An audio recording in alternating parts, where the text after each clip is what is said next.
اما هیچ وقت در هیچ صنفی هیچ معلمی بر ما نمیگه بچه ها پول چگونه به دست میآید، چگونه باید ما پسنداز بکنیم، چگونه باید کسب و کار را بیاندازیم، چگونه باید یک تجارت بزرگ را بخوایم استارت بزنیم.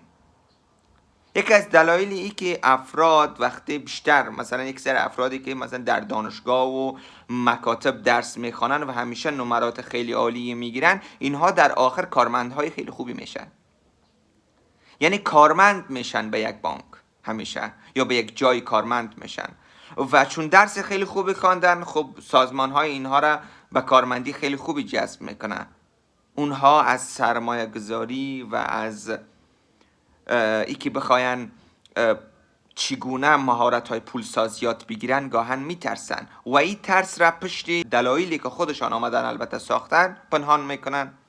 اکثریت افرادی که کسب و کارها را در کشورهای شروع میکنن که مردم بیشتر علاقه به درس خواندن داره، اونا شکست میخورند و کسب و کارشان.